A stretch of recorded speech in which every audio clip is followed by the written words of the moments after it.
Welcome to A and B Media. My name is Bill, My name's AJ. and welcome to, again, A and B Media Sports Podcast Radio. We are two dudes in the basement talking about sports, but we wanted to introduce ourselves because this is our first episode. Woo! Yeah, We did it. I know, finally. New Year's resolution, we said we wanted to start a podcast, so we decided to do it and have some fun with it. We talk dumb stuff anyway, We so do. might as well make sure everyone knows that we talk dumb. Yes, Bill, introduce yourself. absolutely. My name is Bill. Diehard Eagles fan, as you'll find out quickly from AJ as well. I will be mainly talking about combat sports, mixed martial arts, boxing, um, any other things going on within the UFC, One Fight Club, Bellator, MMA, PFL, etc. I'll help AJ out with football, occasionally with hockey, and also motorsports, Formula One, when that gets up and running in February. And then, my name's AJ. I'm mainly speaking about, as Bill alluded to, NFL. Big baseball players, so we'll be talking about NBA, NHL. We have Mhm. friends that love basketball, so we'll make sure to keep on top of that. Absolutely. And then the hidden one, soccer. Yeah. Yeah, I know that World Cup just ended, so there might not be too much going on recently. No, we got to wait for the Union to get back into it Exactly. because they were in the finals too. They were. Mhm. They went and then they fell through. So They did. that's us. Let's get into it. All right. So the first thing that we're going to be doing is around the league. And we're going to be starting off with football because that's going to be the biggest draw right now. We got playoffs going on. And how'd you feel about this weekend, though, AJ? With, what was it, Dallas, Bucks, Giants, Vikings, etc.? It was a really fun wild card round. It was. It was a good wild card round. It started off with the Seahawks, and I was surprised for a second. Yeah, it was it was 17, close. 16. Yeah, they kept it really freaking close. Mhm. But then the legend Brock Purdy said, "Nah, I'm gonna go." He said, 100%. he said, hold my beer He or said, hold my sippy cup. He's still young. and decided to pop off and never let them score until the literal final minute. So Yeah, what was it, 41-23 final score. Like you said, real close until the second half. It was 17-16, and then they just took off in the third and fourth quarter, scoring, what is that, 25 points? 25 points. Nice. It was a disgusting beatdown. Yeah. Genuinely kind of wanted to face the Seahawks. Yeah. But it is what it is. Being a avid Eagles fan. But at least we have the Giants. Yeah, no, that will be a good game. That'll be the third time we're facing them. We beat them twice already this year. And out of all the coin flips, the Giants were the ones I thought were going to pull it off, and Yeah. it looks like they did. Yeah, I know. They actually played very well against the Vikings, too. That was the one we were both tossed up in the air. We weren't really like 100% sure how it was going to go. I had the Vikings on a parlay that worked out. Well, didn't work out. But I believed in the Vikings pulling it off. I don't know why with the Vikings. Or did I say the Vikings? I'm sorry. The Giants pulling that off. My bad. And I'm actually very happy that they did. I mean, I actually want to play the Giants again because I think that's another team that we could just beat the shit. The Eagles can beat out. Yeah, I think home against the Giants, Eagles are 5-0. Yep. Which is nuts. It is. And all throughout the Twitter sphere, people are clamoring for it. But who knows? Mm-hmm. I mean, it is an NFC East bout. Can literally go either way. It can. Even though the Eagles have a better chance. Mm-hmm. Especially at home field. You know, that home field advantage is huge. Mm-hmm. We got Lane Johnson back, too, don't we? We do. We got everyone except, I think we got 20 of our 21 starters. All right, good. Yeah. So there's that. The rest of the wild card week, one of my favorites, was good old Dougie P and the Prince himself, Trevor Lawrence, pulling off an absolute upset. People were going to sleep during halftime because they thought it was over. They were like, "All right, I'm done for the day." Yep. We were. I was actually out that night, and I saw the first half, and at the bar before I met up with you guys later, and I was like, "Oh, all right. Well, sucks for Doug. You know what? They got to the playoffs. That's big for the Jacksonville as it is. Cool. We go to the bar, or we meet up with you afterwards at Emo Night in Philly. Shout out.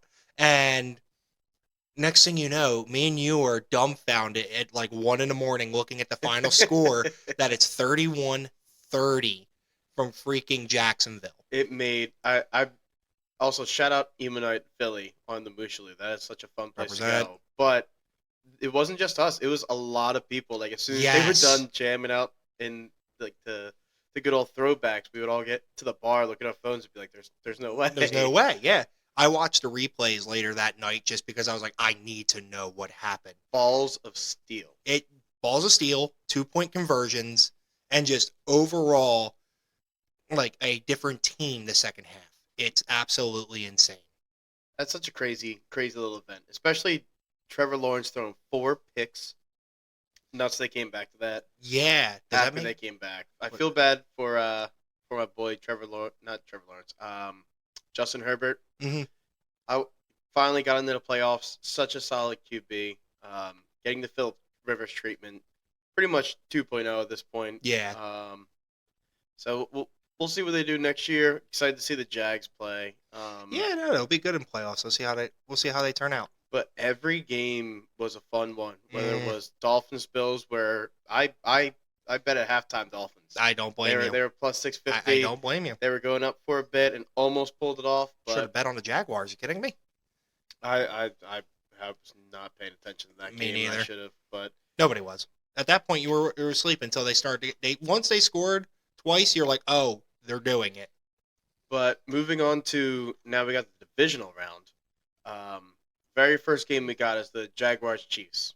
We're gonna just pass over Cincinnati and Baltimore because that one pissed me off like no other. I was trying to save you a little bit, but no. Right, fair enough. No, fuck that. Let's roll back a bit. Why are you so upset with Cincinnati and Ravens? It's specifically this game. The Cowboys and Buccaneers. Tom Brady did not show up. It is what it is. We're not even there for that one. But when it comes to the Ravens and Bengals, I had a 5-leg parlay going, and after seeing the Chargers, not Chargers. Well, yeah, the Chargers lose and Jacksonville win. I was 3 legs in, and everything was going well. It's 17-24. They are on the 1-yard line. They are about to score, and next thing you know, they lose the ball. Bengals win. I was livid. It was a 99-yard return by the defense. Yes. I was so over it by then. But yeah, after that, then the Dallas and Buccaneers, they wiped the floor. But it is what it is. All right, moving on. Sorry. I had to get that out of my system. Well, I mean, and then, Cowboys and Buccaneers didn't necessarily go the way I thought. Mm-hmm. Cowboys, Dak played perfectly. Like, he did. No interceptions. I was shocked. Yeah, not at all like what he's been playing all season. But they cannot hit an extra point, so that's crazy. That was impressive. Moving on to the next week, like I said, Jaguars, Chiefs. Bill, what do you think about this? All right. To be real, I still think the Chiefs take it. Yeah. However, yeah, you never know with Dougie P. He pulled it off once. He could do it again. That is true. He learns from his mistakes in the first half of the game. So I can believe it. I'm looking up betting lines right now too. My only concern is you can't throw 4 picks against the Chiefs and expect to pull off a win like that. You have to bring your A game. Patrick Mahomes is not going to allow that to happen.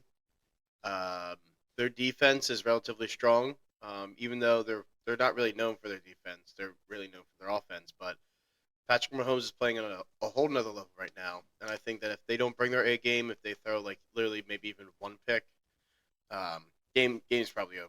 But I could be surprised. I mean, what is it? The over/under is 53. Yep. KC minus 8.5. I would definitely take the over on this game. Yeah. Hang on. Let me let you know what DraftKings is giving to. You said 53. You're right. 53. And you said the over? Yeah, I would take the over. Over minus 110. I would take that. That's not bad at all. No. Yeah. So just to straight up let you know about the money lines, Jacksonville this is, by the way, we were recording this on a Tuesday, so our money lines may be different from what they are by the time this episode goes live. Is today Wednesday? Today's Wednesday. All right. Long work week. A lot of craziness going on. So as I was saying, this is being recorded on a Wednesday, so odds may change as the time goes by, but that's okay. So money line for Jacksonville is plus 360.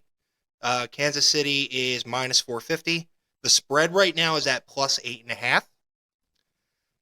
I think I would take a larger spread for Jacksonville. What do you mean? I would probably not even. I'd probably do like plus 14. Really? I have a feeling Kansas City's going to go off, but I wouldn't say no to the money line because the money looks good at plus 360. Mm-hmm. I would not. If you're going to bet on Jacksonville, I would not trust a spread. I would trust more though the money line because it's going to be a weird scoring game if that happens. I agree with that. Mm-hmm. I would kind of use the same type of strategy as the Bills Dolphins. I'd wait till halftime, Mm-hmm. Especially like when it's against a powerhouse AFC team like the Chiefs. The money line won't drop as much if the Jags are actually up. I think that True. if anything, wait to see if the Jags make it extremely competitive. If they do, if you want to take the shot, take the shot. But honestly, I'd wait until the third quarter. If they're still up, then see what the money line is there and go from there. Yeah, but to be honest, with this game, I probably wouldn't touch much. Yeah. The only thing I would probably touch is the over at 53. Do that. So then, yeah, that's for the very first game. The second game, which I am obnoxiously upset about, and I'll let you know in a second. It's the Giants-Eagles game. Yep. At 8:15. Yep. I will not be able to see the end of this game. I will be on a plane That's home. That's right. You'll be flying home from Epcot, hammered out of my mind. Yeah. And I'm a little upset. I was hoping I was going to get a 4:30 game, watch some at Epcot, really just talk some smack to whoever people in Japan or Germany, wherever we're at the time. In Disney. Yeah, yep. But it's a little upset about it. But that being said, I think the I think the Birds pull it off, but I don't think it's going to be as much of a what's the word, blowout as most people think. No, I think it's going to be close. I think if they win, it'll be by field goal or something. Here's what I want. Is what it is. Here's exactly what I want. And you already know because I wear the number 4 jersey. I want fourth quarter, probably about 10 seconds left. Mm-hmm. I would love a 65-yard field goal, but I will take any field goal via Jake Elliott to make us go into the next round just to beat the Giants again via kick, which I'm got to double check. I'm pretty sure he's done it twice now. I know he's done it once, obviously, during the 2017 playoff run, and I'm pretty sure he did it again after that, too, and I need to double check that. But if that happens, I again get to do the same thing where I reach out to all my friends that are Giants fans and tell them Jake the Giant Slayer has come back one more time to smite you. And I mean, we have Boston Scott, the Giant Killer. Yeah, Boston Scott does real well against him, too. He won't play a single down for like 5 games, but as soon as he plays the Giants, he'll like 10 rushes for like 2 touchdowns. Can't catch the little dude. It's crazy. But yeah, if the Eagles win this game, I have recently engaged people that I'm definitely going to be texting and talking crap to. So yeah, that'll be fun. But we got -7.5 Philly, over under 48. Mm-hmm. Honestly, I'd probably take the under. I would do the under too. I don't think it's going to be that high of a scoring game. Just for the odds for that, this is all off DraftKings, by the way. The money or the spread, the plus and -7.5 is -110 each team. So it doesn't matter which side. Yeah. Over under, same thing, -110. Money line, Giants is +295, and the Philadelphia Eagles is -360. What are the what's the Giants +3.5 or +2.5? Survey says. As soon as I load it up, game lines. We'll say 3.5. 3.5. Giants -3.5 or +3.5. +3.5. +3.5 is +198. I'd actually probably take that. Yeah, I would too. I think this is like you said, a 3-point game. Mm-hmm. I think it's gonna be close. See how it goes. I want to see if I can get TD scores real quick. I mean, it's a win-win for me, right? Yeah.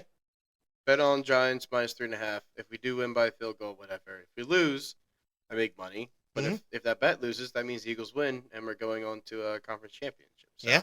Here's one bet though I would definitely take: Boston Scott, the touchdown, +380. Really? Yeah, +380. Now, if you want to get risky with it, though, you could do it as the first touchdown scorer, and that's +2,000 right there. That's a tough one, but I don't know. I think that's going to be Miles Sanders. We'll see. Miles or AJ? What's Jalen Hurts? Jalen Hurts is -120. For first? No, sorry. First is +600. Anytime is -120. I might do Jalen Hurts because they might do a solid, good old QB sneak. They might, yeah. So, yeah, I'd probably go with the under on this, and I'd probably go with Giants plus 3.5. Plus 3.5. Yep, that sounds good. And that'll finish it for Saturday. Sunday's games we got first coming up at 3 p.m. Bengals Bills. This one is going to be nuts. It's either going to be. I honestly think it's either going to be really good, mm-hmm. or I think the Bengals get blown out of the water. Because I am still concerned about Bengals' offensive line. Yeah. And I like the Bills' defense. Mm-hmm. I think if they penetrate it too much, giggity, then it will just ruin the Bengals' night. I don't see. I don't know. It's going to be a shootout, in my opinion. It can be, yeah. The Dolphins came into the Bills' home and put up a fight. They did. So I don't really know if they have, the home field advantage like they should right now. Dude, I was going to ask. They do get home field advantage for this one. Yeah, I don't think they.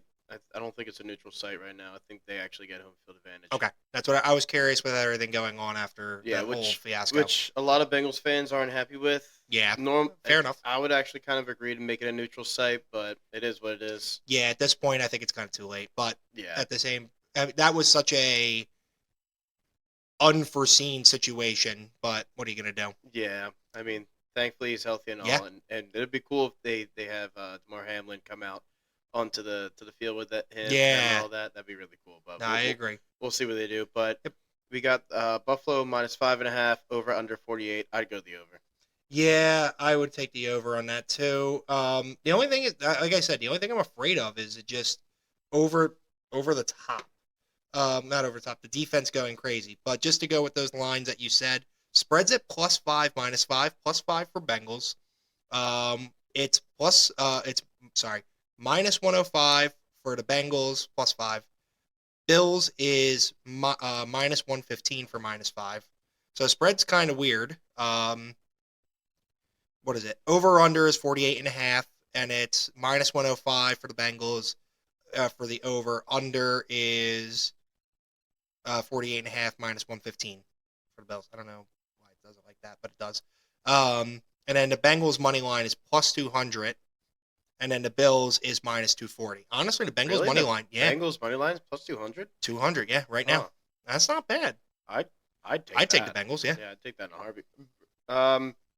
This would probably be my. I take the Bengals money line, but my real shot in the dark.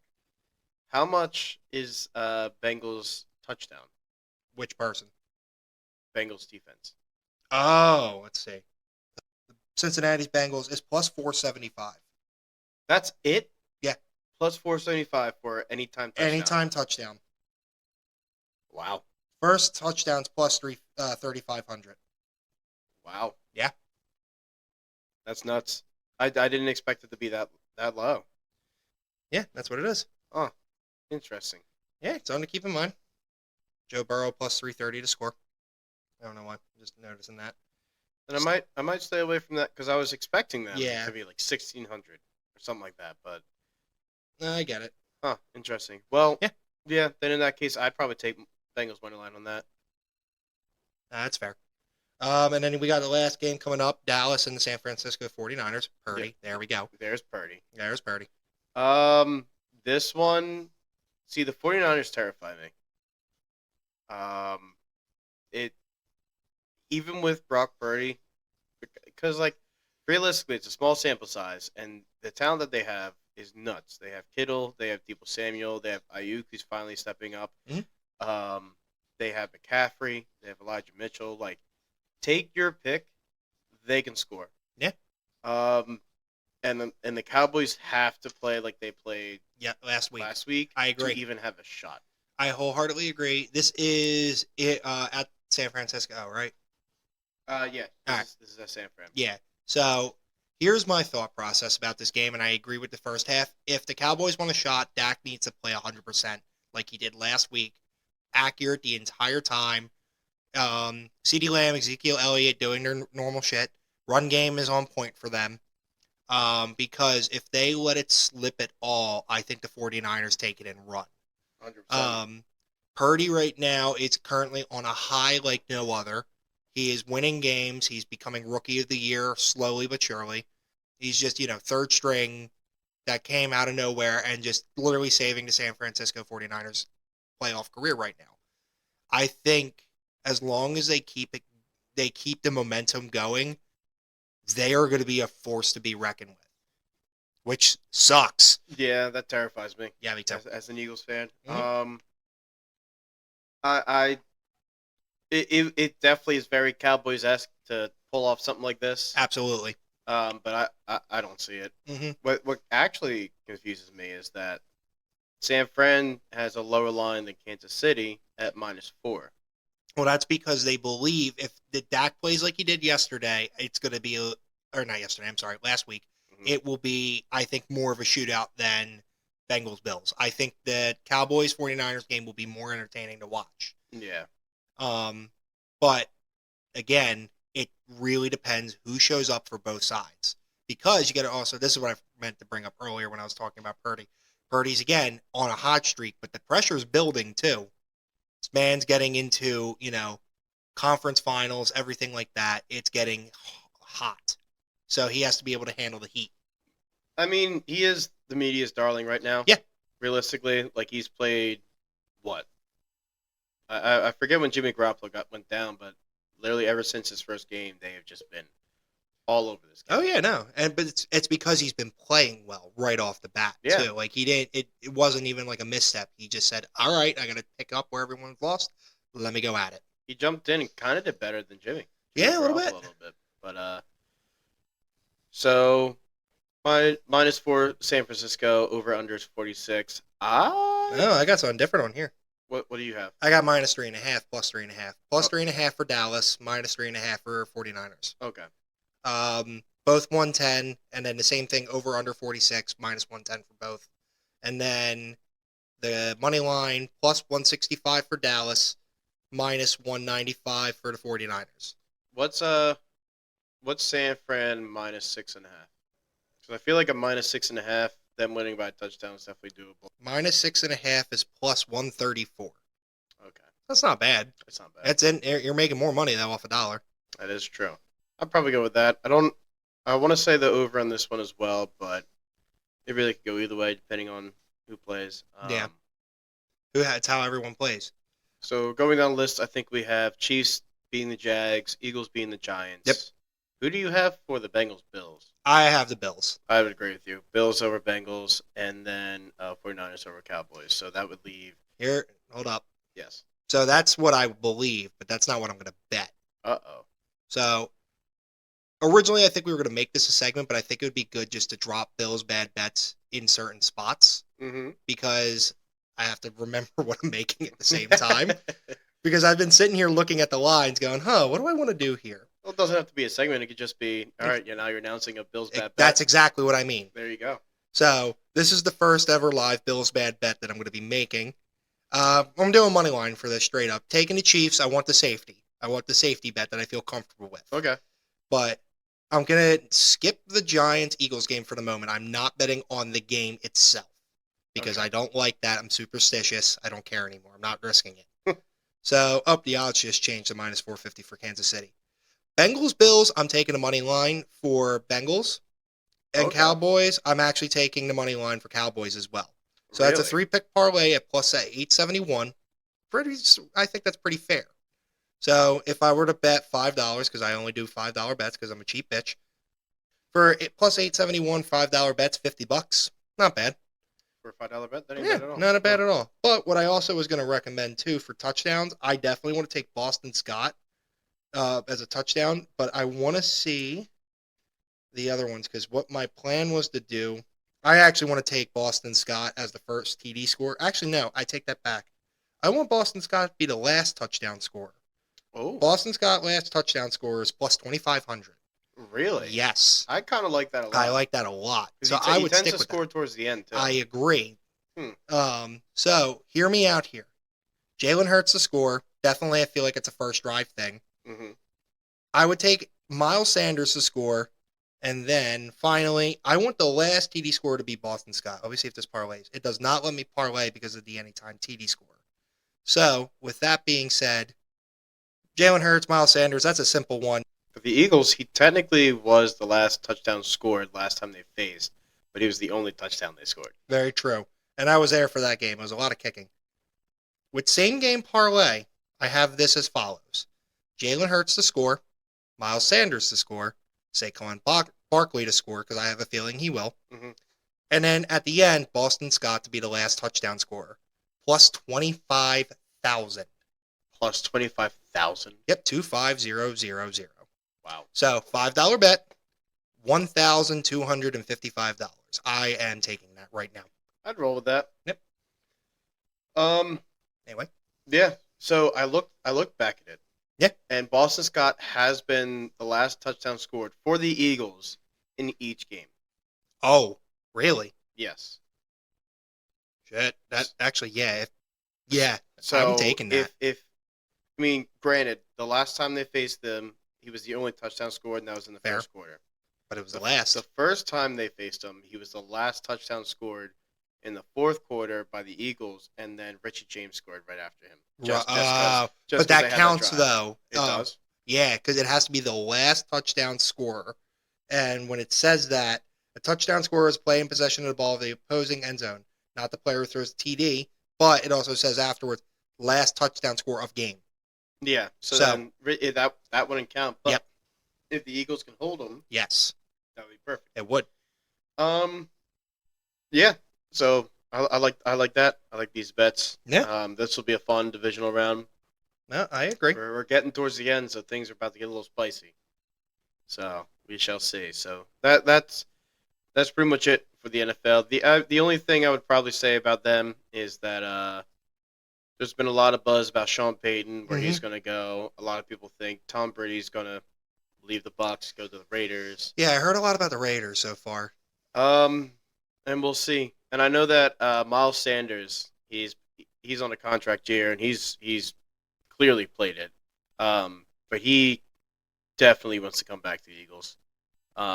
They asked him, like, hey, like, after this, you want to stay with the Eagles? He said, yeah, heck yeah. Mm-hmm. Like, I love it here. Please, like, re-sign me. And they said, so if you could say anything to Howie, what you say is, like, Howie, I love you. I hope you love me too. Sign me. So we'll see, but we'll probably have a lot more news break. But real quick, a funny thing that happened is Dallas actually added a kicker for insurance. Yeah, they should have. Which is crazy to me because Brett Maher's just been like their best player for a while. Even like just because he's been, well, not best, but he's been one of the most consistent. He's been the one that like he's been our Jake Elliott, where like he'll hit it, he'll get the job done, and all it took is one game for them to be like, let's sign a kicker. So very fickle job in the NFL sphere. So moving on from the NFL, I think we're going to move into UFC fights. Yeah, so there is a big event this weekend. This is UFC 283. It's in Rio in Brazil. Mm-hmm. There is 2 title fights going on and a very stacked card overall. I'm going to go through mostly the prelim because there's actually some famous fighters on there, and then the main card mostly. I'm not going to jump too much into early prelim, but I'm going to try to always highlight a early prelim fight to take a bet on, just to see if people want to, get used to like getting into UFC, more fighting and all that. Get people noticing the earlier fights that don't happen often, because sometimes there's bangers on there that you won't see or hear about until it's way too late. So I'm actually going to go start with the prelims because there's actually 3 fights in a row that come up. First, actually, no, I'm sorry. It's only 2. My bad. The one got moved up. So the first one I want to bring up, his name is Gregory Rodriguez versus Bruno Ferreira. Gregory Rodriguez, a.k.a. RoboCop, is a scary force to be reckoned with. Yeah. The last fight that he was in had he was getting clipped up, but as RoboCop would, just walk through it and come back and win by knockout. It was beautiful. If you can type in, I'll try to look it up too, the cut that he got on that last fight, it looked like he got a Harry Potter scar over his head. Actually, no, it looks kind of more like the Frida There it is, right there. Oh my Yeah, God. and he came back and won. So what you don't see right now on screen is a man smiling. He's all happy smiles right now, with probably a 1-inch gash at the bridge of his nose, and it is sliced open from an elbow, I believe it was. Jesus. And guess what? He came back and knocked the fucker out. I'm just surprised they let him still fight. Yeah, well, since it didn't affect his vision or anything like that, and if it got worse, it would have been stopped. That's true. But it was just enough where it wasn't a massive problem. He looks great, though, now. That is a deep laceration. Yeah, for those who are able to have the chance, definitely look up RoboCop cut. Yeah, it's not safe for work. And it's painful. From eyebrow to eyebrow, it's just a laceration. Yes. It's like, it is. He is smiling huge in this picture, though. You don't care. I don't get it. But. So that is, on prelims-wise, the fight I want to watch. Yeah. I think it's going to be a fantastic fight. Bruno Ferreira is also a good fighter, too. Not doubting him, but I believe RoboCop's going to pull it out. This also isn't a unranked fight yet. I still want Gregory Rodriguez to RoboCop to keep fighting, because as he continues, I think he'll actually get his ranked matches finally and get into the top 15. He's plus 185 right now, but I'm going to definitely take him for knockout, too. Okay. The next one's actually more of a sentimental one. So I'm talking about the next one up there. Shogun Rua, Morcio Rua, and Ior Pateria. I don't know how to pronounce his last name. Shogun Rua is a light heavyweight that's been in the UFC for years. So it's a legacy fight for him, or a retirement fight. I think this is going to be his last fight. So we're all rooting for him to win it out. The other guy, though, Ihor, he's on up and coming from the Dana White Contender Series, so it's not really going to be an easy fight to get out of, but just for Shogun Rua, who's been, in the UFC for years, I mean, he's 27-13, so he's been fighting for God forsake, for a long time. Yeah. I'm happy that he's getting one more fight in Brazil with his people, and it's the prelim main event, because most people come in right when that fight starts, and most people know who Shogun Rua is, so by then, most of that stadium in Rio will be packed. The thing about this card that I did not mention, as I scroll through it all, all of the fighters on the card, at least in every bout, no matter what, there's always a Brazilian fighting someone. So that's what the UFC likes to do when they go international. They try to make sure in this case, like a Brazilian is fighting somebody. Yeah. It's not just two international people fighting unless there's like a last-minute change. Okay. So no matter what, there's always a Brazilian that's going to be fighting. It is something that Brazil is huge into. They're very prideful people. And I love watching this event specifically because they go ape shit if somebody wins. Like, they jump into the crowd dances, like, parties with them for a little bit. But if somebody loses, that person gets ripped apart. Like, booed, like, threatened. It's amazing. I love watching it, but I'll never want to see that live. So, that's the prelims that I'm going to focus on. Next, we have the main card. So, when it comes to the main card, it starts off right away with Paul Craig versus Johnny Walker. Now, this one's going to be interesting. Paul Craig is one of my favorite light heavyweights. He is a submission artist that has quite literally taken arms, legs off people that are very high up in the light heavyweight division. That includes Magomed Ankalaev. And so when it comes to Paul Craig, one more time, Paul Craig has submitted some of the higher-ranking light heavyweights. That includes Magomed Ankalaev, who just went for the belt and went to a draw. And then he has also submitted the current one of the other fighters that's at the main event for this fight, Jamal Hill. Oh. So I saved the picture for you already, because this is the event I went to with James. That's him. That's him getting his arm dislocated right now, Jamal Hill. Yeah. He's fine. Yeah, I'm sure. But yeah, Paul Craig submitted him and just destroyed him. Now, here's how this fight's going to basically go when it comes to these two people. Johnny Walker is also an incredible fighter. He just got off a win too via knockout. It was It was pretty good. It's basically going down like this. If it gets to the ground, Paul, I think, just takes him up and just strangles him. Rear naked choke. More likely, though, a triangle. Triangle is his bread and butter. He will get you into that. However, if Johnny Walker keeps him on his feet like he should, he will knock his ass out. Now, what's a triangle? Triangle choke is when somebody's on their back. You'll see their one leg go over their head, kind of, and it kind of looks like a triangle. I'm trying to explain it as best as I can. Yeah. But you're basically suffocating them, like right here with your legs, while a person's on their back. You can also do arm bars. A few other different types of submissions would work as well. But like I said, when it comes to these two, I think it's going to be a very interesting fight. I don't know. With Paul Craig's last fight with Vulcan, it was a little bit tough because he just kept trying to drag him down to the ground. I think Paul needs to really trust in his striking in order to take the win here. And I think it is possible. Just looking at odds for that real quick, because I will be coming back to that in a minute. Paul Craig right now is plus 160, which rightfully so. However, by winning method, it is actually Paul Craig by submission plus 275. I would definitely take that for Paul. If you're going to be doing Johnny Walker, though, win by KO is minus 125. That does make a lot of sense. He does have a lot of knockout power. All right, on to the next one. I'm going to be quick with this one. You got women's flyweight, Lauren Murphy versus Jessica Andrade. I think Jessica is just going to kill it. Lauren, I like Lauren. I think at this point she's kind of getting a little bit slower as age moves forward. I think we're just going to take Jessica. I would take Jessica by submission. I think that would be a nice move to take. I think Jessica is going to do it. I don't know. Actually, it could be knockout or submission. If you could do one or the other, I would take a finish no matter what. Now, the next three fights. We got Gilbert Burns versus Neil Magny. Now, this is another one of those sleeper fight. Not even like a full-blown sleeper fight, but it's one of those ones you want to sit there and watch. Yeah. Gilbert Burns just came off the loss against Khamzat Chimaev. However, that fight in its own right was a fucking banger.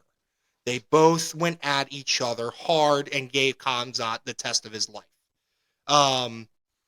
But that doesn't mean Gilbert lost in any horrific fashion. No, the whole time, swang and bang, beating each other up. It was beautiful. Gilbert is a very well-rounded fighter. He knows how to strike. He knows how to wrestle. He knows how to submit. Overall, fantastic top 5 fighter. Neil Magny, though, is also he's also a force to be reckoned with. Neil has literally the most winning record of the welterweight division. He has the most wins out of anyone in the welterweight division in UFC history. Oh, wow. He's ranked number 12. I think he also just came off a win as well, if I remember correctly. Yep, last one as well. And overall, he is down to fight anybody. He's not just, like pick and choosing who he wants to fight. He's like, oh, I get to fight you? Bring it on. Let's go. He's been a gatekeeper for a while, stopping people from moving up. Overall, I think it's going to be a good fight. It's still 3 rounds, but I think it's going to be... I'm going to say Gilbert, but I wouldn't be mad if Neil won. I would consider putting Neil on the odds because he's plus 300. Oh. That's good money, though, if he does win. Yeah. However, it's tough. I think Neil can do it. I think it's going to be 3 rounds of pure war, and depending on the judges that day, because the judges in the UFC are kind of weird. Not my favorite people. Anyway, now we have, I'm going to go to the co-main last because that's my personal favorite. Okay. The main card, or the main event, is the lightweight heavyweight title. Mm-hmm. Just to explain to you, AJ, what's going on with the light heavyweight title, it is currently vacant. Oh. So, Glover Teixeira versus Jamal Hill is what's going on right now, but focusing on Glover Teixeira. Glover Teixeira is a former lightweight heavyweight champion. He won it against John Blachowicz I think it was a year or 2 ago. Won it, and then he lost it to... So in 2021, he won the title against John Blachowicz. 2022, he fought Jiri Prohaska and lost it there via submission in the 5th round. And that was also a fucking war, too. And honestly, it was very close, but I think Jiri was losing towards the end. Glover made a bad move, went for a submission because that's what he does, but he slipped out of it, and Jiri got on top and just finished the fight. Yeah. So that happened. Then Jiri Prohaska, unfortunately, had got injured. He dislocated his shoulder, got some injuries. It's a shame. And now he decided to vacate the title instead of holding everyone up for his recovery, which is respectable. I appreciate that. Respect. So what they did, because they had the next contender ready, his name is Magomed Ankalaev. They decided, well, since Glover's not ready to fight yet right this second, we'll do Magomed versus John Blachowicz. They fought. It wasn't the most entertaining fight, just to say, but watching it, like, John did very well. He actually did a lot of leg kicks that were literally making nerve damage on Magomed. Oh, wow. To the point where he would get hit and fall because it was like, oh, this hurts. Yeah. However, it wasn't, nobody was going for the kill, so it was a point fight. So they were just tagging each other, scoring. It turns out to be a draw. What? Yeah, you can get draws in the UFC. That's crazy. So that happened. So after that, the UFC kind of had a scramble to figure out what's going on. So Glover was ready to go. Jamal Hill, I think, was up and coming to be next in line. But I don't think he was ready yet. I think what they were probably going to do is give him to another person in the top 5 and then go from there. Because keep this in mind. Glover Teixeira is ranked number 2. Jamal Hill's ranked 7. So it's a little bit farther down, but it can happen. I'm not saying that it can't. Now, both are excellent fighters, like I said. Glover Teixeira, though, is also, if I remember correctly, 42, 43. Man got old man strength. Yeah. And he's keeping up with everybody, though. That last fight, he was in his prime, killing it, literally. Overall, I think if Glover comes out like he did last fight, I think he has a shot. I just don't want him in the 5th round, though, when he's tired, to go for that submission again, because that may not work out like just like last time. Now, Jamal Hill, that's no slouch either, though. That man is a knockout artist. That man has also knocked out Johnny Walker, who's on the lower part of this card, too. Oh, yeah. Hit him in the head, literally made his nerves shut off, made his hands go in the air, and dropped him to the floor. Oh, so he's got power. He has fuck you power. Yeah. If you ever get the chance, look up Jamal Hill versus Jimmy Crute. Jimmy Crute got basically what looked like a cinder block to the face, and he dropped. Jesus. And that was clean. When it came to Johnny Walker, it was all like a clip off the top of his head, but it still hit like the like near the temple and everything. Oh, yeah. But still, big damage. Man is not, and that's just 2 of his knockouts. There's even more that go along with it. Now, Jamal Hill, like I said, great knockout power, great striking, like IQ, all that. I believe in it. Again, it comes down to the ground game, as we saw what happened to him against Paul Craig, dangling his arm around. Not good. So, the way I would put this, honestly, if Jamal Hill gets in early enough with a good shot, I think it goes Jamal Hill via knockout. And right now, the odds are minus 140. Actually, yeah, no, he's the favorite right now. Shocking. And I think it's because of his knockout power. So, with Jamal Hill via knockout, that's only plus 110, because that's how much people are betting on that. Oh, wow. If Teixeira were to submit, it's plus 225. I would recommend taking either one of those. That would be pretty good. Now, the last one, and I wanted to save personally my favorite and best for last, the co-main event, which is Davison Figueiredo versus Brandon Moreno. I personally think this is going to be the best fight on the card. This is a flyweight title bout. This is also for the first time in UFC history that there are 2 fighters fighting each other for 4 times. So, you were telling me about this. Yes. Yeah. So basically what happened was in the first fight was a draw. And it was actually for Brandon Moreno too, a short notice fight. He didn't plan, no full fight camp, none of that. So early, short notice, went in there. First fight's on YouTube, I believe, somewhere. Highly recommend. It's a fucking banger. The reason why I went to a draw, though, was because Davison Figueiredo hit a low blow, which caused him to lose a point. Because of that point, though, it ended in a draw. Wow. So close. Yep, so it went 0-0-1. Then, UFC 263, shout out because I went there. Davis and Figueiredo and Brandon Moreno fought again. This time, though, Brandon Moreno won via submission in the second round. Or I think third round, actually. I'm sorry. But to hear the crowd that day was freaking electrifying, because that was also in Scottsdale, Arizona. You have he's the first Mexican born fighter to win the UFC belt. It was popping in there. Everyone was screaming, cheering, loving every moment of it. I was happy to be there supporting Brandon as that went. So at this point now, it's 1-0-1 for Brandon, 0-0 or 0-1-1 for Davis and Figueiredo. So a third fight happens because they're going to say, all right, let's see if they win. We'll call it there. Because if Brandon wins, he holds the title. He's the best.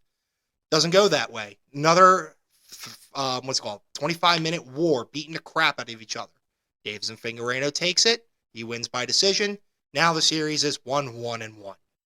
Lastly, at this point, Davis and Figueiredo, I believe, has an injury and needs to step away, so they need to do an interim flyweight belt. So what they do is they bring up another up-and-coming fighter named Kai Kara France. Fantastic fighter out of New Zealand. Wonderful dude. And then Brandon Moreno are to fight again, because basically, if Brandon loses, Figueiredo fights Kai Kara France. The series is over for right now, and they can revisit it later, if anything. Doesn't go that way. Brandon Moreno gets Kai Kara France with a beautiful body kick, hits him in the liver, and just drops Kai Kara France onto the ground. And then that sets us up for Saturday for the number 4 fight, the fourth fight, of Davis and Figueiredo and Brandon Moreno. Honest to God, this is going to be a war. I'm still going to always believe in Brandon Moreno. I think the Assassin Baby, that's his nickname, will take it out. I think he has the confidence. It does not mean Davis and Figueiredo is no joke, no slouch. In reality, I can't bet on this fight because it is too close for comfort. If you had to pick anything, though, I think it would be either Davis and Figueiredo by decision or Brandon Moreno via submission. Because he did it once, he could do it again. I think those two also hate each other because of some real beef. I don't know why, they just do. But I think they will actually beat the ever-living crap out of each other for about 15, 20 minutes, and then somebody's getting knocked out. That sounds like a fun one. Yeah, unfortunately, I won't be able to watch it either because I'll be watching the Eagles game because it's at the same time, around the same time, than the other one. Yeah. That's scheduling, though. Yeah, a lot of Phillies fans are like, how dare you put this at 8:15? UFC is also on, because I know there's a lot of UFC fans. Yeah, this is a good card. But it one city was getting screwed over. Yeah, I mean, that's why they don't care. Eventually, though, I want the UFC to come back to Philadelphia, though. We went to that event years ago when it was a fight night with Justin Gaethje and Barboza. Fantastic night. Lots of knockouts. Nice. But definitely need to see more of that. But that's basically UFC going on this weekend. That sounds like about. So, yeah, the main things are definitely divisional round for NFL and UFC having an absolute banger. Mm-hmm. We still got NHL getting towards the tail end of their stuff. We got basketball kind of rolling through and kind of starting to see the cream of the crop necessarily. The biggest surprise for me this year for basketball, I know we both necessarily don't watch a good amount of it. Nope. Not honestly, even Sixers games, I tend to not really watch. But one of the biggest surprises that I found have been the Cleveland Cavaliers, actually. Really? Being fifth.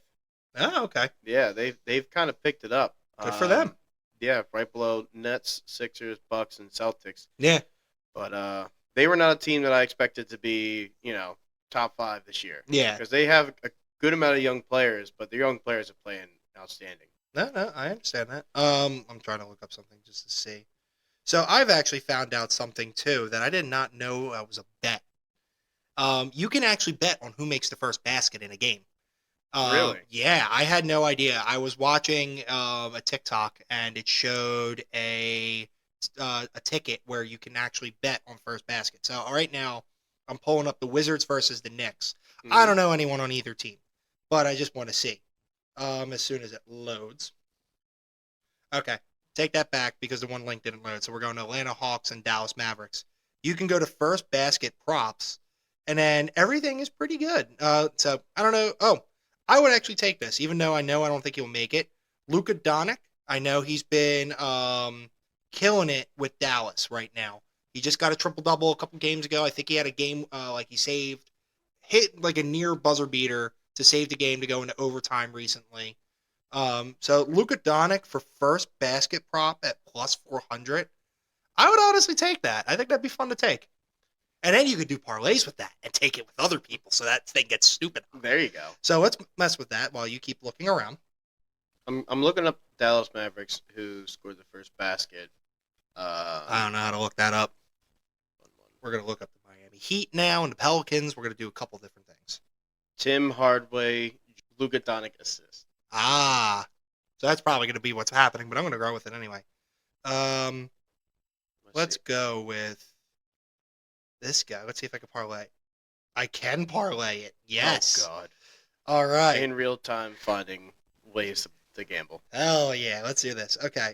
Cavaliers. Oh, funny enough, the exact same thing happened the game before. Did it really? Mm-hmm. Hardaway Jr. Hardaway Jr. Luka assist. Hey, you know what then? You know what? Hold up. Let's change this up, AJ. You're gonna do some research. I'm gonna lose my mind in a second. So the next game, no, DeAndre beat him to it. That's fine. Then Luka scored. Okay. From a Hardaway Jr. defensive rebound. So those one of those two is probably a good bet. All right. So wait, who was the first guy that Hardaway Jr. You said? Hardaway Jr. He's not on the list for first basket props. Really? Yeah, for this one. Oh, here. Wait, DeAndre? No. What the? No, he's not on here. Weird.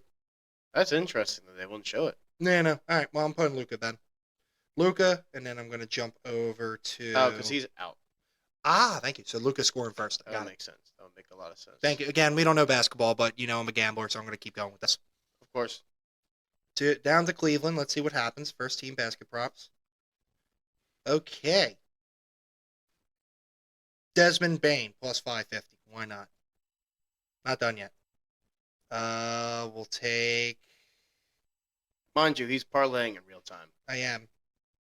We'll take Utah. I always forget that Utah has one sports team and it's basketball. Yep. Nothing else. I want Utah to get a hockey team. I think that would be good for them. That would be a good expansion. That would be a good expansion team. Okay. The Lakers. I think I know what I'm going to do for this one. First basket props. LeBron James plus 350. Okay, this is getting dangerous. I'm going to get one more. Because you'll understand why, because my odds are nuts already. Golden State Warriors. Ooh, that one's tough because it also is against Boston. I can't go that far. All right, so I'm going to just leave it with the 3 because I can't do first basket props. Desmond Bain, LeBron James, and Luka Doncic all have to make the first basket. If they do, my odds are plus 14,525. So, put $5 on that shit. That's $731 right there. That's scary. That's scary. And that's 3 people making one basket at the beginning. That's scary. And if it happens, all hell breaks loose and I have a new addiction. God damn it. Yep. Beyond that, though, Formula One starting up pretty soon. That's at the end of February. We'll focus more on that when the time gets closer. And same thing with boxing. Currently, at the moment, I haven't noticed any matches that I really want to cover yet at this time. Still waiting to see when Caleb Plant's next fight is. I think he's fighting somebody coming up soon. Baseball, nothing yet, right, AJ? Baseball's been relatively quiet outside of the Carlos Correa extravaganza. So he's pretty much been signed more times in this in this past month than he has his whole career. He's been to 3 teams. Mm-hmm. Forgive me, I forget the first one. But the second one was the Mets. both times he was supposed to. Well, not supposed to, but he went through a physical, to make sure that obviously, like, you know, when he when they give him the contract, he's going to be able to perform. They're not just going to sign him. Yeah. So he failed the physical. The first team was the Giants. They were trying to get Aaron Judge. They lost the sweepstakes. He went back to New York, so they went after Carlos Carrera, and it looked like they had a deal. Okay. It was the fourth largest deal in baseball history. Okay. At 350 million. But unfortunately, he did not pass the physical. And essentially, within the same day that he didn't pass the physical, the Mets pretty much grabbed him. Okay. So the Giants were able to get away from that contract and moved on, and the Mets signed him. They're like, you know what, we'll pay you to 12-year, $315 million. The exact same thing happened. They have concerns about his physical. There's a lot of up in the air about it and stuff like that. And then the saga continues, and then he goes and signs with the Twins. Oh, okay. So right now he's currently at the Twins. I don't know if the physicals come through and they're good, but it's been a minute, so I'm assuming he's going to stick with the Twins.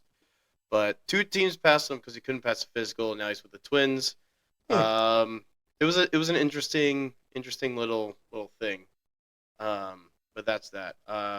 Move on to NHL real quick, just to cover that. Yeah. And then our poor Flyers, man, fall from grace in the past they're doing better. They're doing much better. They won last night. Yeah. They're on a late season hot streak. Mostly though, like when they're a little streaky here or there, losses, but as you could see, they're not doing bad, but the record's just not helping. Win, loss, 3 wins in a row, lost 4 wins in a row. So like before that though, last game against the Stars, and then everything before that's just been big loss streaks. Yeah, hopefully this obviously isn't going to be here for them, but I'm just happy to see the Penguins are pretty much right there with us. So yeah, thank God. Speaking of our good old Flyers, good old Flyers. What happened? There was a debacle where Provorov did not take the pregame skate Tuesday night. Because he refused to wear the team's LGBTQ Pride Night warm-up jersey. Oh God. Yeah. Boy. Which, it's like, that's not it. Yeah, that ain't it. That ain't it, buddy. He told reporters that it was his choice to stay true to myself and my religion, which he identified as Russian Orthodox. Okay. Thinking about it, Russian Orthodox is pretty to the book, straightforward. Like, you ain't getting away with much, which is not a good thing. Nope. But that's some little controversy. We are kind of in the middle of both seasons for NHL and NBA, so realistically, the news coming out there is just who's been good and who hasn't. So that's been pretty much it. Yeah. I do want to say too, we do talk a lot about gambling. We do. But if you ever have a problem, please be sure to reach out to 1-800-522-4700, National Helpline. You're never alone in certain things, especially in addiction, and those things are hard to beat. So please make sure to reach out if you or you think someone that you love has an addiction. Yes. Please keep in mind too, any bets that we do make or not even advise, we are not giving you gambling advice whatsoever. These are just things that we are noticing when it comes to money lines and odds. It's something that we personally would take, but it's not something that we are making it sound out as you should. Including my little pop-ups with Bill's Bad Bets. Those are incredibly long-reach parlays that are not guaranteed wins whatsoever at all. They are high, crazy odds that really it probably won't happen. Hence why when I do bring up these bets, I will only maximize a bet up to $5 because that's the most money I'm willing to lose when it comes to sports betting in general. Exactly. I don't like betting big. I don't like risking it all because I know that down the line it can be a problem, and I plan on not ever jumping beyond $5 a bet. Yeah, that's the reason it's called Bill's Bad Bets. Is because It's a terrible bet. They're bad bets.